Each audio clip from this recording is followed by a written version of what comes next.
Hi student, GID online class में आप सबका स्वागत है। और आज की क्लास हम लोग जानेंगे टैली अकाउंटिंग में प्रॉफिट एंड लॉस अकाउंट के बारे में। जैसे मैंने आपको पिछली क्लास में बताया था फाइनल अकाउंट के बारे में। फाइनल अकाउंट क्या होते हैं कि जब हम कोई भी ट्रांजेक्शन करते हैं और जब फाइनेंशियल ईयर के लास्ट में जाते हैं तो हमको फाइनल अकाउंट बनाना होता है, जो हमने आपको बताया था ट्रेडिंग अकाउंट। पिछली क्लास में क्या बताए थे? ट्रेडिंग अकाउंट, यानी कि उस ट्रेडिंग अकाउंट में सिर्फ क्या था, परचेज और सेल से संबंधित डेटा था, कोई एक्सपेंस से रिलेटेड कोई डेटा नहीं। लेकिन आज हम लोग जानेंगे प्रॉफिट एंड लॉस अकाउंट के बारे में। किसके बारे में? प्रॉफिट एंड लॉस अकाउंट के बारे में। अब देखिए प्रॉफिट एंड लॉस अकाउंट में क्या होता है कि जब भी हम प्रॉफिट एंड लॉस अकाउंट में जाएंगे ना, ये बिल्कुल नेट प्रॉफिट बताएगा और नेट लॉस बताएगा कि आखिर अगर जो एक्चुअली में आपका प्रॉफिट हुआ तो कितने रुपए का हुआ, और यदि एक्चुअली में यदि आपका लॉस हुआ तो कितने रुपए। ये सारा हम किससे निकालेंगे? Profit and loss account. अब देखिए सबसे पहला हमारा क्या कह रहा है प्रॉफिट एंड लॉस अकाउंट में, यह एक ऐसा फाइनेंशियल स्टेटमेंट है जो किसी संस्था या कंपनी की व्यापारिक स्थिति का ज्ञान कराता है।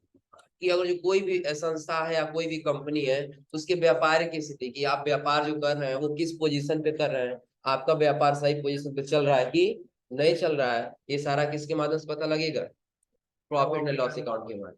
और फिर आगे कह रहा है यह स्टेटमेंट नेट प्रॉफिट या नेट लॉस के बारे में इंफॉर्मेशन देती है। कि जो भी इंफॉर्मेशन देगा बिल्कुल नेट देगा कि अगर जो आपका टोटल नेट प्रॉफिट हुआ तो कितने रुपए का नेट प्रॉफिट हुआ, और नेट लॉस हुआ तो कितने रुपए का नेट लॉस। फिर आगे कह रहा है सभी खर्चों जिसमें आगे दे रहे हैं यहाँ पे डिप्रिसिएशन तथा प्रोविजन भी शामिल है। डिप्रिसिएशन क्या है पहले ये समझ लीजिए। डिप्रिसिएशन और प्रोविजन तब लगाया जाता है कि जब हम अपने बिजनेस के लिए कोई एसेट्स खरीदते हैं। क्या करते हैं? अपने बिजनेस के लिए कोई एसेट्स खरीदते हैं। अब जैसे हमको एक कंप्यूटर की जरूरत पड़ी, हमने एक कंप्यूटर खरीद लिया। अब कुछ समय के बाद से वही कंप्यूटर हमको बेचना है, यानी हमको अपना एसेट्स क्या करना है? बेचना है। तो जब भी हम अपना एसेट्स बेचते हैं तो उस समय प्रोविजन और डिप्रिसिएशन और प्रोविजन लगाया जाता है। क्यों? क्योंकि अगर जो आपने 10,000 का कंप्यूटर खरीदा है तो क्या जब सेल करेंगे तो 10,000 में ही मिलेगा? तो 12,000 मिलेगा, है ना? अगर जो हम कोई फोन या कोई भी सामान खरीदते अपने एसेट्स के लिए, अपने पर्सनल यूज के लिए, जब यूज कर लिए और जब उसको सेल करेंगे तो उससे कुछ पैसा कम करके ही मिलता है। आ रहा है समझ में ना? अब जैसे अगर जो आप अभी एक फोन खरीदे हैं, या अब अगर जो हम ही एक फोन खरीदे हैं और ये हमने खरीद के लाया 15,000 में, और आके हम आपसे कहीं नहीं, हम चलाने के बाद से आप 16,000 हमको दीजिए, तो क्या आप देने जाएंगे? क्या कहेंगे? कहेंगे नहीं, हम आपको, आपने इतना यूज किया है, हम आपको 15,000 नहीं बल्कि 10,000 या 12,000 रुपया देंगे। आ रहा समझ में? तो जो पैसा कम हुआ वही पैसा हमारा क्या कहलाता है? डिप्रिसिएशन एंड प्रोविजन कहलाता है। क्या कहलाता है? Depreciation and provision.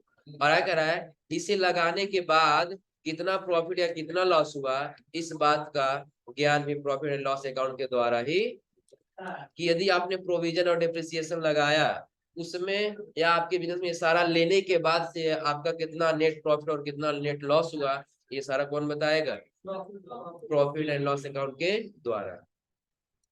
और कह रहा प्रॉफिट एंड लॉस अकाउंट का फॉर्मेट निम्नलिखित होता है। जैसा देखिए इसमें क्या होगा, कह रहा नेट प्रॉफिट आपका कब निकलेगा? जब ग्रॉस प्रॉफिट या प्लस अदर कोई, कि आपने जितना कमाया वो और प्लस साइड से भी यदि आपने कोई इनकम किया वो, जब दोनों जोड़ेंगे तब। और उसमें से माइनस करेंगे किसको? कह रहा selling and advertising expense, depreciation, interest, tax and other expense. कि जब आपने ग्रॉस प्रॉफिट कमाया उसके साथ साथ अगर कोई इनकम कमाए, और इन सभी को आप क्या करेंगे, जितना का आपने सेल किया, जितना आपने खर्च किया, अदर डिप्रिसिएशन चार्ज लग गया, जो भी आपने खर्च किया वो सभी को जब माइनस करेंगे और जो पैसा बचेगा वही आपका क्या आएगा? नेट प्रॉफिट आएगा। जैसे हम ये कहें, एक सिंपल उदाहरण देते हैं आपको, कि हम यहाँ पे 1,000 का कोई सामान खरीदे। कितने रुपए का? 1,000 का ये सामान खरीदे हैं, और इसको सेल किया हम कितना में? 2,000। कितना में? 2,000। 100 रुपये हमने क्या किया? फ्रेट चार्ज दे दी। 100 रुपये क्या कर दिए? फ्रेट चार्ज दे दी। 50 रुपया क्या कर दिए? पैकिंग चार्ज दे दिए। 50 रुपये क्या कर दिए? Packing charge. और इस सामान को बेचने में हमने अपने स्टाफ का सैलरी दे दिया 200 रुपये। कितना दे दिए? 200 रुपये। हमने बिजली का बिल दे दिया 200 रुपये। आ रहा है समझ में ना? इन सबको हम क्या करेंगे, पहले जोड़े। फॉर्मेट हमारा ये कह रहा था ना कि जितना आपने एक्सपेंस किया हो उन सबको पहले क्या करेंगे, जोड़े। यही है ना कि आपने डिस्क्रिप्शन चाहे इंटरेस्ट दिए हो, चाहे कोई टैक्स दिए हो, चाहे कोई अदर एक्सपेंस किए हो, इन सबको क्या करेंगे, जोड़ेंगे। हम क्या कर रहे हैं कि जो भी हमने सेल किया इन सबको हम यहाँ पे जोड़ लें। यानी कि पर्चे हमने कितना किया था, 1 प्लस हमने खर्च कितना किया, 100, कितना हो जाएगा, 550। अब हमारे वस्तु का टोटल लागत कितना आ गया है, 1550। यही आया है ना? कितना, कैसे 1450? वो नहीं हम जोड़ रहे हैं, अभी जितना हम खरीदे हैं वो और जितना एक्सपेंस किए वो हमारा इसी में लगेगा ना। 1000 खरीदे और उसी को सेल करते तक आपने कितना रुपए लगा दिया, 550। तो वो वस्तु की लागत आपकी टोटल कितनी आ गई, 1550। अब आपने खरीदा, टोटल आपने उसमें खर्च कर कितना लगाया, 1550, और आपने सेल कितना में किया। अब जब इसमें से इसको माइनस करेंगे तो कितना बचेगा, 450। अब यही 450 आपका नेट प्रॉफिट बताएगा। ये 450 आपका क्या बताएगा, नेट प्रॉफिट। क्योंकि जब हम लोग ट्रेडिंग अकाउंट में थे, ट्रेडिंग अकाउंट में कोई भी हमारा अकाउंट एक्सपेंस का नहीं था। कहीं उसमें दिया था सैलरी का स्टाफ आपने दिया, आपने इतना भाड़ा दिया, आपने इतना क्या किया, किसी अन्य खर्च किया, आपने इलेक्ट्रिसिटी बिल दिया, ये कहीं दिया था? लेकिन जब प्रॉफिट एंड लॉस अकाउंट में आएंगे तो इन सबका जिक्र करना है आपको कि आपने क्या क्या खर्च किया और कहाँ कहाँ आपने खर्च किए। अब जैसे आगे आएंगे तो आपको एक इसका फॉर्मेट दिखाएगा। अब इसका फॉर्मेट क्या है, आ जाएंगे। फॉर्मेट देखिए क्या रहे हैं यहाँ पे, जैसे सबसे पहले आपका क्या हुआ, टू ग्रॉस लॉस हुआ। ग्रॉस लॉस का मतलब क्या है, जिसमें अभी कोई एक्सपेंस अवेलेबल नहीं है। उसके बाद क्या रहा है, सैलरी दिए आप, रेंट एंड टैक्स दिए हैं, ऑफिस लाइटिंग एंड हीटिंग में पैसा खर्च हुआ, इंश्योरेंस दिए हैं, प्रिंटिंग एंड स्टेशनरी में खर्च हुआ है, पोस्टेज में खर्च हुआ है, आप इंटरेस्ट पेड किए हैं, डिस्काउंट अलाउ किए। अलाउ और रिसीव का मतलब पता है ना, अलाउ का मतलब होता है देना और रिसीव का मतलब होता है, तो अभी हम अलाउ कर रहे हैं। बैड डेब्ट्स क्या होता है, पहले अब ये समझ लीजिए। बैड डेब्ट्स का मतलब होता है कि आपके द्वारा बेचा गया अपने कस्टमर से माल, जो पैसा आपको कभी वापस न मिले, वो आपका क्या है, बैड डेब्ट। जैसे एक एग्जांपल के तौर पे, यदि आपका बिजनेस है और किसी कस्टमर से आपने 100 रुपए कोई सामान सेल कर दिया, आया समझे ना, और वो कस्टमर किसी कारण से यहाँ से चला गया, भाग गया, या वो कस्टमर का कोई जैसे किसी कारण से देहांत हो गया, कुछ भी हो, और वो पैसा आपको मिलने वाला नहीं, तो वो पैसा आपका क्या कहलाएगा, बैड डेब्ट्स कहलाएगा। डेब्ट्स क्या कहलाएगा, बैड डेब्ट्स। यानी कि ऐसा मूल्य, ऐसा वैल्यू जो आपके कस्टमर से दोबारा वापस मिलने वाला नहीं है, वो आपका क्या है, बैड डेब्ट्स कहलाएगा। और फिर आगे क्या है, रिपेयर एंड मेंटेनेंस, कि आपको अपने बिजनेस में मेंटेनेंस कराने में इतना खर्चा आ गया। फिर क्या है, डिप्रिसिएशन लग गया आपका, कमीशन अब आप पैड किए हैं। फिर कैरिज आउटवार्ड, यानी कि आपने जो सामान खरीदा है उसको लाने में जो आपने आउटवार्ड खर्च किया है, वो उसका खर्च आ जाएगा। ट्रैवलिंग एक्सपेंस आ जाएगा। ट्रैवलिंग एक्सपेंस क्या है कि यदि आप कहीं जा रहे हैं उसके लिए कुछ न कुछ एक्सपेंस लगेगा ना। फिर अगर इंटरेस्ट ऑन लोन, कि आप लोन लिए उसके ऊपर इंटरेस्ट दे रहे हैं, ये सभी आपके क्या है, एक प्रकार से खर्च ही तो है ना, ये सभी आपके क्या है। और फिर आगे क्या रहा, नेट प्रॉफिट आपका निकलेगा, जो आपका अमाउंट बचेगा, और वो किसके अकाउंट में ट्रांसफर किया जाएगा, कैपिटल अकाउंट। क्योंकि जब सारा खर्च छांटने के बाद जो पैसा बच जाएगा, वो हमारा सारा पैसा किसमें चला जाएगा, कैपिटल अकाउंट में। और कैपिटल अकाउंट अगले ओपनिंग ईयर के लिए क्या करेगा, कि उस पैसे को अपने बिजनेस में लगा के और अपने बिजनेस को आगे बढ़ा सके। और फिर यदि हम नेट लिए लॉस की तरफ आए, इधर प्रॉफिट की तरफ, तो पहला कह रहा है आपका ग्रॉस प्रॉफिट हो सकता है कि आप कोई ट्रेडिंग अकाउंट के माध्यम से आपका कुछ प्रॉफिट हुआ हो, आ रहा समझे ना, जिसमें सारा खर्च अवेलेबल, उस खर्च को निकालना अलग अलग ना। आपने क्या किया है, रेंट रिसीव की, जैसे हो सकता है आपका कहीं बिल्डिंग है और उसके माध्यम से आपने रेंट रिसीव किया, किसी को पैसा दिए है या किसी माध्यम से आपको कमीशन रिसीव हो रहा है, कैश डिस्काउंट मिला आपको, आप 10,000 कोई सामान खरीदे, 2,000 डिस्काउंट मिल गया, तो कैश आपका 2,000 क्या हुआ, डिस्काउंट। और आगे कह रहा है बैड डेट रिकवर्ड, यानी कि आपके कुछ ऐसे बैड डेट से जो पैसा आपको मिलने वाला नहीं था, वो भी किसी कारण से पैसा आपको क्या हुआ, प्राप्त। फिर आगे कह रहा है इनकम फ्रॉम अदर सोर्स, यानी कि अगर जो कुछ ऐसे आपके बिजनेस है जो अलग से, यानी कि जो आपका बिजनेस उसमें तो इनकम हो ही रहा है, लेकिन साइड से भी इनकम हो जाता है। आ रहा समझो ना। जैसे आप लोग देखे होंगे लोग बाहर जाके जब काम करते हैं ना, तो वो लोग क्या करते हैं, ओवर टाइम ड्यूटी करते हैं, यानी कि साइड इनकम। जैसे बहुत लोग इसमें ऐसे हैं कि अगर जो अपना काम करेंगे ही करेंगे और साइड से आगे कुछ और काम करते हैं कि और हमारे पास कुछ पैसा इनकम हो सके। आ रहा समझो ना। अदर किसी सोर्स से यदि आपको पैसा इनकम हो रहा है, तो भी आपका वो क्या माना जाएगा, प्रॉफिट। यानी कि अब इन सबको जब हम जोड़ेंगे और इन सब खर्चों को जब इसमें से माइनस करेंगे, और जो पैसा बचेगा वही हमारा क्या कहलाएगा, नेट प्रॉफिट। अब इससे भी अंतर क्या है, यदि आपका इधर का पैसा ज्यादा हो रहा है और ये क्या हो रहा है, कम। अगर जो आपने टोटल खर्च मिला करके सपोज करिए, सारा कुछ लेकर के आपने 100 रुपया खर्च, कितना रुपया, और आपने टोटल कमाया वो कितना था, 150, तो आपका नेट प्रॉफिट यहाँ पे कितना जुड़ जाएगा, 50। नेट प्रॉफिट कितना जुड़ जाएगा, 50। लेकिन यदि यही आपने क्या किया हो कि आप ये टोटल खर्च कर दिए 150 और आपने इनकम किया कितना, 100, तो ये आपका नेट लॉस की तरफ जुड़ जाएगा कितना, 50।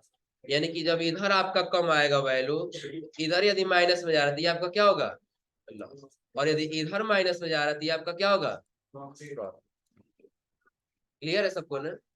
बैलेंस शीट का फॉर्मेट कैसे समझ आ रहा है ना, कि हम क्या करेंगे, अगर हम ये कहें हमको एक अकाउंट बनाना है, अपना एक बिजनेस बनाना है, बिजनेस का नाम दे दिए, क्या कर देंगे, बिजनेस का नाम दे देंगे, और उसमें हमको क्या निकालना है, प्रॉफिट एंड लॉस अकाउंट निकालना है। तो प्रॉफिट एंड लॉस अकाउंट का मतलब क्या, कि जब हमारा कोई बिजनेस है, हम कितना खर्च के पहले वो काउंट करेंगे, लिखेंगे हमने क्या क्या कहाँ कहाँ खर्च किया है। और एक चीज ये ध्यान दीजिएगा, जब आप बिजनेस में जाएंगे, तो चाहे आप 1 रुपया खर्च करिए, चाहे आप 10 रुपया खर्च करिए, उसको नोट करना जरूरी होता है। आ रहा है समझे ना। क्यों जरूरी होता है, तो एक बार और समझ लीजिएगा, कि अभी तक आपने टोटल खर्च यहाँ पे नोट किया है ना, टोटल खर्च नोट हुआ है, लेकिन आप भूल करके इसमें एक खर्च नोट नहीं किए, कौन सा, जो आपने सैलरी दिया था, क्या किए थे, जो सैलरी दिए थे वो खर्च नोट नहीं किए। अब समझिए, आपने टोटल, हमने आपको कितना था, आपने टोटल कितना इसमें खर्च किया, एक है। टोटल आपने कितना कमाया, 1,500। आपने जो 200 सैलरी दिया था वो नहीं जोड़ा, जो 200 सैलरी दिए थे वो नहीं जोड़ा, तो अभी आपका नेट प्रॉफिट कितना बताएगा, नेट प्रॉफिट 500, यही बताएगा ना। लेकिन जब आप कैश चेक करें तो आपके पास कितना दिखाई देगा, 300, क्योंकि 200 आपने कहीं खर्च किया लेकिन आपने उसको नोट नहीं किया। तो बिजनेस में जब भी जाएंगे, तो चाहे आप 1 रुपया खर्च करें, चाहे आप 10 रुपया खर्च करें, उसको अपने बिजनेस में नोट करना कंपलसरी होता है। आ रहा समझे ना। अगर जो सपोज करिए आपका बिजनेस है तो आप चला सकते हैं, लेकिन आप कहीं अकाउंटिंग पे पद पे काम कर रहे हैं, तो आपने 1 रुपया कहाँ खर्च किया आपको हिसाब देना होगा ना। जब आप नोट नहीं किए रहे, क्या वो माइनस होगा, नहीं होगा ना। और जब माइनस नहीं होता, आपके कैश में डिफरेंट आएगा कि नहीं आएगा। जैसे समझिए कि हम ये कहें कि नहीं, आपने टू ग्रॉस प्रॉफिट कमाया 100 रुपया, आपने सैलरी दिया कितना, 200, आपने टैक्स एलेंट दिया कितना, मान लेते हैं 300, आ जाओ, कितना दे दिए, 300। आपने लाइट के लिए कितना दे दिया, तो 100 रुपया, यानी कि जो भी आपने इलेक्ट्रिसिटी बिल दिया कितना रुपया, 100। इंश्योरेंस आपने पेड कर दिया कितना, 150। आपने प्रिंटिंग एंड स्टेशनरी में खर्च कर दिया कितना, 200, कितना खर्च कर दिए, 200। पोस्टेज में आपने कितना खर्च कर दिया, पोस्टेज में आपने खर्च कर दिया 400। पोस्टेज का मतलब क्या समझा रहा है ना, पोस्टेज एंड टेलीग्राम। पोस्टेज का मतलब जैसे कुछ ऐसे डाक खर्च आ जाते हैं, कुछ ऐसे क्या हो गया, डाक खर्च आ गए। जैसे आपको कुछ डाक के द्वारा कहीं भेजना होगा तो आप कुछ पैसा देंगे ना, वो आपका किस में आएगा, पोस्टेज। इंटरेस्ट पेड, आपने किसी को ब्याज का पैसा दिया, सपोज करिए वो आपने कितना दे दिया, 100। आपने डिस्काउंट अलाउ किया था, जो आपने छूट दिया था खर्च के रूप में, कितना? 50। बस कमी छोड़ोगे तो निकालोगे, ज्यादा है ना। मान लेते हैं कितना अलाउ कर दी, 5। अब ऐसे हम सारा वैल्यू क्या करते जाएंगे, लिखते जाएंगे। आ रहा है समझे ना। लेकिन किसी कारणवश आप ये भूल गए कि आपने रिपेयर कराने में कितना खर्च किया। आ रहा समझे कि आज हो सकता है आपका मशीनरी खराब हो गया हो, कंप्यूटर पे काम कर रहे हैं, कंप्यूटर खराब हो गया हो, उसको रिपेयर कराया है, और रिपेयर कराने में आपका टोटल खर्च आया 200। कितना खर्च आया? 200। और आपने उसको नोट किया ही नहीं, सिर्फ आप इसी को जोड़ेंगे ना, इसको जोड़ेंगे तो कितना आएगा? 200। 100 यहाँ है, 200 यहाँ है, 300 यहाँ, तीन कितना हो गया? 600। तो यही हो गया। 7 2 9, कितना होगा?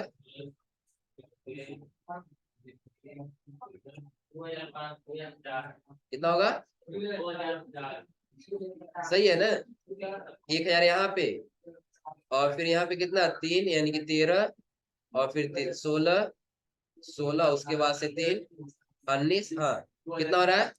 2025। कितना हो गया टोटल? 2025। और इन सब खर्च करने के बाद से आपने जो पैसा कमाया वो कितना कमाया? 25। कितना कमा लिए? 25। तो अब आप इसमें से इसको माइनस करेंगे ना, तो कितना पैसा बचेगा? 450। तो टोटल आप नेट प्रॉफिट दिखा दिए, आज हमारा नेट प्रॉफिट कितना हो रहा है? 450।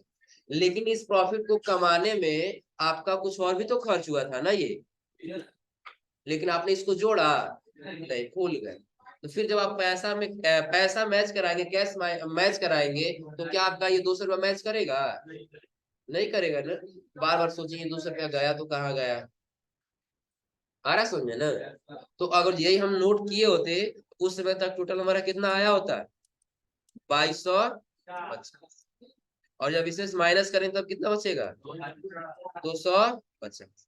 तब जाके हमारा ये क्लियर होगा ना कि हमने टोटल कितना प्रॉफिट कमाया नेट? 250। क्लियर सबको ना। अब कोई दिक्कत इसमें? अब प्रॉफिट एंड लॉस अकाउंट क्या समझा रहा है ना। अब जैसे नीचे देखिए, यहाँ पे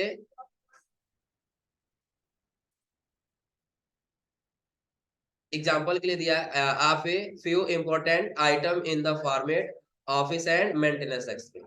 कि सबसे पहले आपने क्या किया? सैलरी दी। सैलरी देंगे तो आप किसको देंगे? Paid to office staff. कि आपके ऑफिस में जो रहने वाले स्टाफ है, आपने उनको क्या किया? सैलरी दिया। टैक्स एंड रेंट दी। क्या किए? टैक्स दिए। टैक्स आपने दिया, और प्लस आपने क्या किया? अपने ऑफिस का जो आपका बिल्डिंग है उसका आपने क्या किया? रेंट दिया।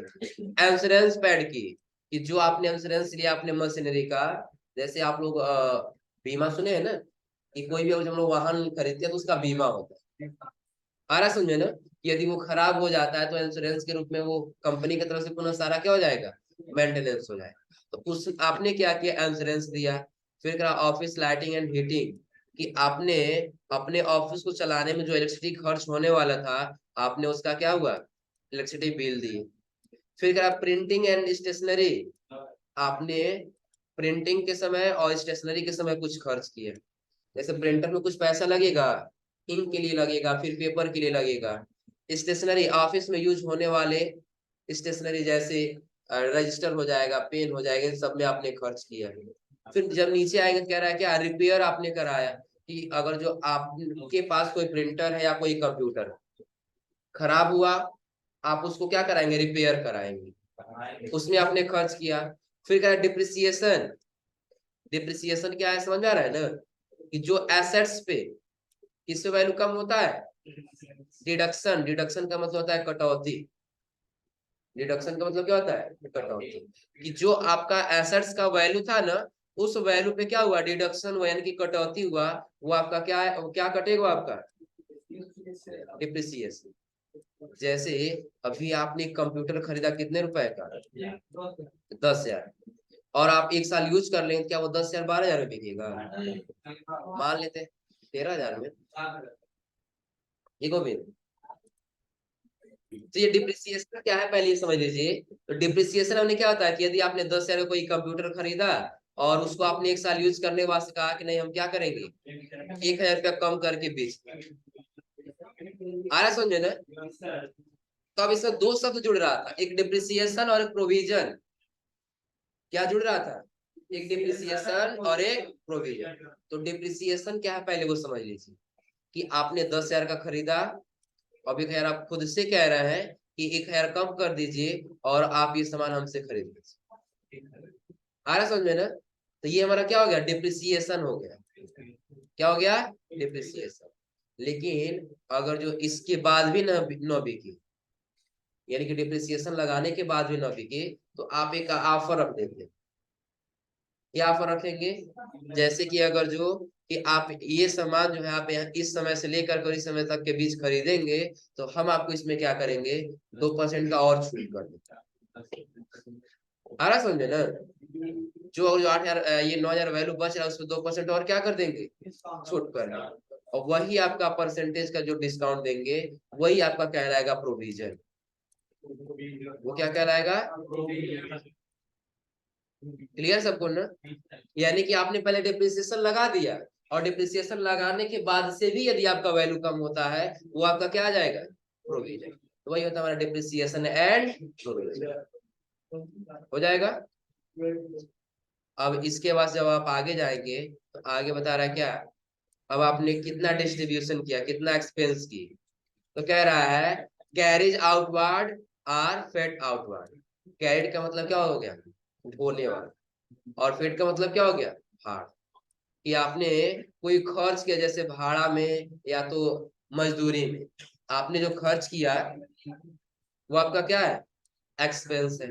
बैड डेब्ट्स, बैड डेब्ट्स क्या है? हाँ, यानी कि ऐसा वैल्यू जो आप अपने कस्टमर को सेल कर दिए और वो मिलने वाला नहीं है, वो आपका क्या है? Bad debts. और फिर आगे जाएंगे, आगे क्या कह रहा है? आगे आपका कह रहा है कि आपने कमीशन पेड की। आगे आपने क्या किया? कमीशन। कमीशन किसको देंगे? जैसे सेल्समैन को, सेल्समैन एंड डिस्ट्रीब्यूटर्स।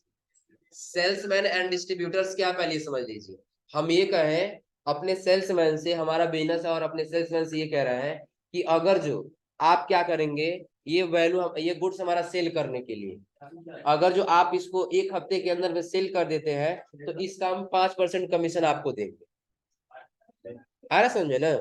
इसका 5% कमीशन हम क्या करेंगे? आपको देंगे। तो ऐसे कंडीशन में यदि आपने क्या किया हो, कोई कमीशन पैड किया हो, आ रहा समझे ना?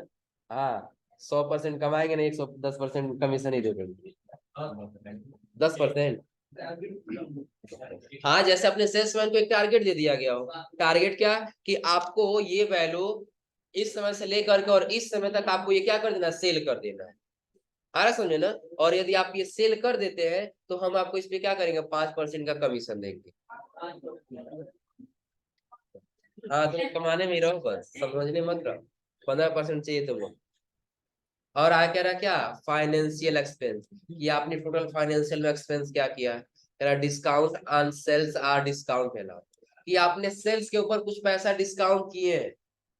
यदि जो आप टोटल सेल कर रहे थे, अभी सेल करके आप कमाते कितना? मान लेते 1,000। कितना कमाते? 1,000। लेकिन आपने डिस्काउंट अलाउ कर दिया 200 रुपया। कितना कर दिए? 200। तब आप कितना इनकम लाएंगे? 800। तो ये आपका 200 रुपया फिर क्या हुआ? एक्सपेंस ही तो होगा ना। तो किसके ऊपर एक्सपेंस हुआ? ये सेल्स के ऊपर। तो हमने ये बताया अलाउ क्या होता है और एक्सपेंस क्या होता है, याद है ना? अलाउ का मतलब क्या होगा? देना। और फिर इनकम का मतलब यानी कि रिसीव का मतलब पाना। और आगे कह रहा है कि ये कब आप डिस्काउंट देंगे? तो आप अपने सेल्स को प्रमोट करने के लिए, आप अपने सेल्स को प्रमोट करने के लिए क्या करेंगे? डिस्काउंट देंगे। आ रहा है समझे ना? जैसे हम ये कहें, यहाँ पे देखिए कह रहा है कि cash discount allow to the debtors for the promote payment mode by, कि यदि आपने क्या किया, कोई सामान खरीदते हैं ना और हम कहते हैं ये काम करिए कि आप ये जो पैसा बता रहे हैं आपका टोटल 10,000 का हो रहा है, तो मेरे पास अभी 10,000 नहीं है, मेरे पास 9,000 है, और ऐसा करिए कि आप ये पैसा रहने दीजिए, हम आपको अगले दिन या 2 दिन या 10 दिन के बाद जो है हम क्या करेंगे, आपको 10,000 रुपया टोटल ला के दे देंगे। आ रहा समझे ना? वो कह रहा कोई दिक्कत नहीं, आपके पास अगर जो 10,000 है तो आप 10,000 दे दीजिए, हम आपका फाइनल कर दे रहा है, और कैश दे देंगे तो 9,000 दे देंगे, तो हम आपका 1,000 क्या कर देंगे, डिस्काउंट कर देंगे। आ रहा समझे ना? तो ऐसे हमने अपने सेल को, अपने पेमेंट को प्रमोट करेंगे, अपने पेमेंट को पाने के लिए हमने जो डिस्काउंट दिया वो हमारा क्या है, डिस्काउंट अलाउ। और फिर आगे कह रहा है इंटरेस्ट पेड। इंटरेस्ट पेड का मतलब क्या, कि आपने जो लोन लिया है, लोन के ऊपर आप क्या कर रहे हैं, ब्याज दे रहे हैं, वो आपका क्या है, इंटरेस्ट पेड। अब इंटरेस्ट पेड के बाद से, यानी कि ये अभी तक सारा हमारा क्या था, एक्सपेंस था, इसके ऊपर सारा क्या था, एक्सपेंस। अब इन एक्सपेंस के बाद से आपको कुछ इनकम भी तो होगा ना। इनकम क्या है, non trading income. Non trading income का मतलब क्या है, जैसे आप क्या करेंगे, कहीं देखिए यहाँ पे कह रहा है कि आप रेफर करके कोई इनकम कमाते हैं, या अदर देन ट्रेडिंग अकाउंट से आप इनकम कमाते हैं, रेंट के माध्यम से आपको रिसीव होता है, कहीं कमीशन रिसीव होता है, या कहीं आपको इंटरेस्ट रिसीव होता है। यानी ये सब यदि आपको रिसीव होगा, वो आपका क्या होगा, इनकम होगा।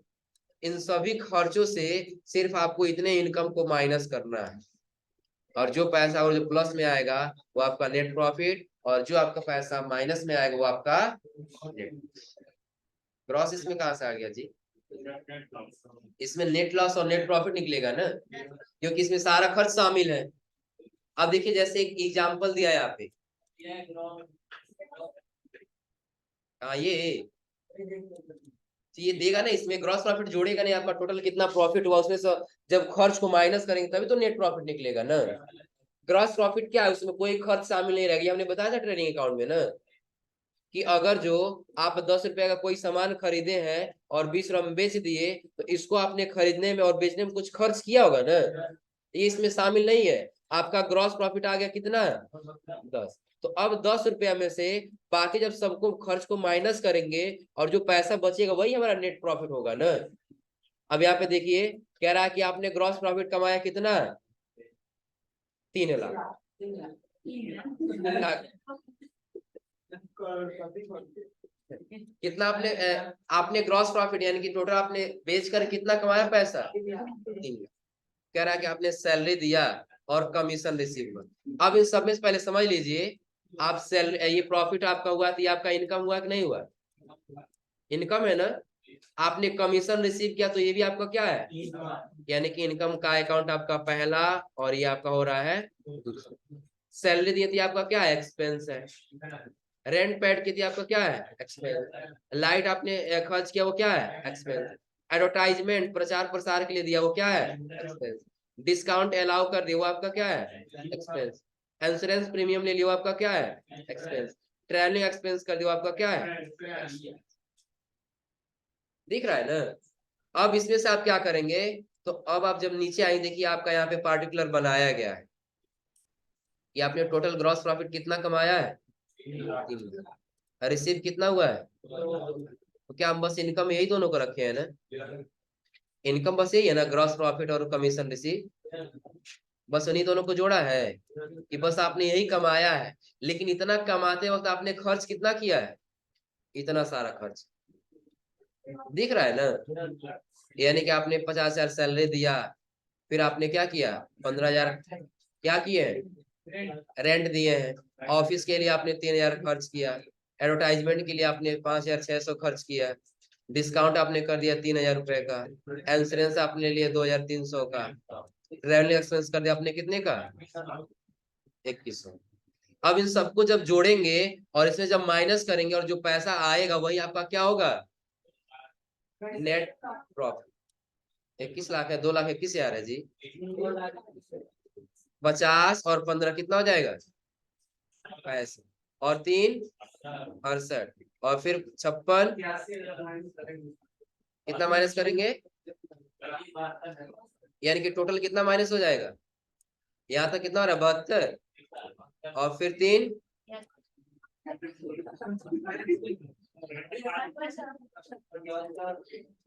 और उसके बाद से 3 ये, यानी इन सबको जोड़ेंगे तो लगभग लगभग कहाँ तक आएगा हमारा, लगभग लगभग कहाँ तक आएगा, 80 आएगा। हाँ मान लेते 80 आएगा, 81। मान लेते तुम ही लोग का बात मान लेते, मान लेते कितना खर्च आ गया, 81,000। अब आपने कमाया टोटल कितना, 3,02,000 कमाया है ना। अब 3,02,000 से जब 81 को माइनस करेंगे, जो पैसा बचेगा, जो पैसा बचेगा वही पैसा आपका क्या होगा, नेट प्रॉफिट। और एक चीज और ध्यान दीजिए, अब ये खर्च हमारा ज्यादा हो जाता है और ये इनकम कम होता है, तो ये पैसा माइनस में आता है ना, और जब माइनस में आता है तो हमारा क्या होता है, नेट लॉस जाता है। तब क्या जाता है, नेट लॉस जाता है। क्लियर है ना। यानी कि प्रॉफिट जब माइनस में जाएगा तो आपका नेट लॉस जाएगा, यानी कि जो आपने इनकम कमाया होगा वो यदि माइनस में जा रहा है तो आपका नेट लॉस, और यदि आपका खर्च माइनस में जा रहा है तो नेट प्रॉफिट हो जाएगा ना। तो आए आप लोग भी यही करिएगा, जैसे आपने ट्रेडिंग अकाउंट को बनाया था ना, उसमें आपने किसी खर्च को शामिल नहीं किए, आ रहा समझे ना। तो आज भी आप क्या करेंगे, ऐसे अपना पार्टिकुलर बना लेंगे, और बनाने के बाद से क्या करेंगे कि अलग अलग खर्च जोड़ करके अपने बिजनेस से सारा माइनस करके ट्राई करेंगे, हो जाएगा। कोई दिक्कत इसमें। तो आज आप लोग प्रॉफिट एंड लॉस अकाउंट पढ़ लीजिएगा, और अगली क्लास हम लोग पढ़ेंगे बैलेंस, हो जाएगा। तो आज के लिए बस इतना ही।